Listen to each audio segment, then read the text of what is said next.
खुलुमबाय आं निउटन बसुमतारी आंनि एनबि बड' खौरां चेनेलाव नोंथांमोनखौ बरायनाय थाबाय। बे चेनेलनि गेजेरजों सानफ्रोमबो सानसेयारि गोनां खौरांफोरखौ फोसावनाय जायो। नोंथाङा दासिमबो बे चेनेलखौ साबस्क्राइब खालामनानै लायाखैब्ला सानफ्रोमबो सानसेनि खौरांखौ मोननो थाखाय साबस्क्राइब खालामनानै लानो हागोन।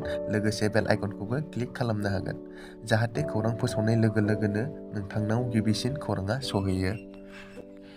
बारग' मन्थ्रि सनदन ब्रह्मआ बिपिएफ राजखान्थि दोलोखौ नागारनानै इउपिपिएलआव जइन जानायनि उनाव ससियेल मिडियायाव बिपिएफ राजखान्थि दोलोनि हेंथायै बायदि बाथ्रा बुंनायफोरखौ नुनो मोननाय जादों। बे बाथ्राखौनो लानानै 13 नं चिरां बिपिएफनि ब्लगआव खौरां मेल लानाय जायो आरो सनदन ब्रह्मनि हेंथायै बाथ्रा बुंफिननायखौ नुनो मोननाय जादों। मा बुंदों फै जों खोनासंलांदोनि। सनदन ब्रह्मआ गोहो लुबैसुला सासे सुबुंसो। 3-4 बोसोर गोहो गैयैयावनो सनदन ब्रह्मआ थानो हायै सुबुं। सनदन ब्रह्मआ मन्थ्रि थानाय समाव गावनि बियाबाव मोनफ्रोमबो बिपिएफ ब्लगआव 3 कौटि रां होगोन होनना थगायग्रा सुबुं। सनदन ब्रह्मआ गादि लुबैसुला सुबुं।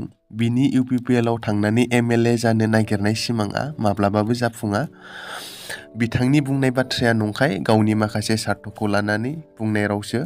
जुदि बिथाङा इउपिपिएलआव थांनानै समाजनि जाथिनि बाथ्रा सानदोंब्ला बिटिसिनि जौगानायनि बाथ्रा सानदोंब्ला बिथाङा साननानै नाय दिनै बिटिआर सुक्तिनि मा दफाया जाफुंखो आरो मा दफाया जाफुङाखै होननानै सोंथि खालामदों।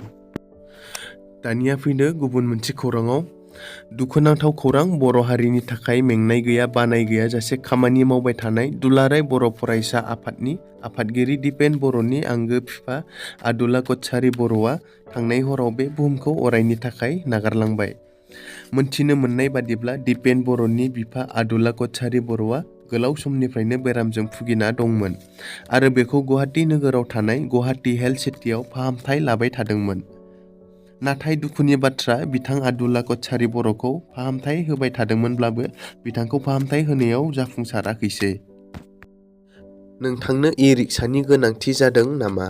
नोंथाङा इ-रिक्सा लानो सानदोंब्ला एमएस कल्पना मटर्स डिलाराव सुलाद लानो हागोन। उदालगुरि इउटि रड ओटसपि पेट्रल पाम्पनि मोखां फारसे साखाथियाव गोदानै बेखेवनाय एमएस कल्पना मटर्स डिलाराव 50% डाउन पेमेन्टआवनो फाइनान्सनि राहाजों इ-रिक्सा मोननो हानायनि सुबिदाखौ लाबोदों।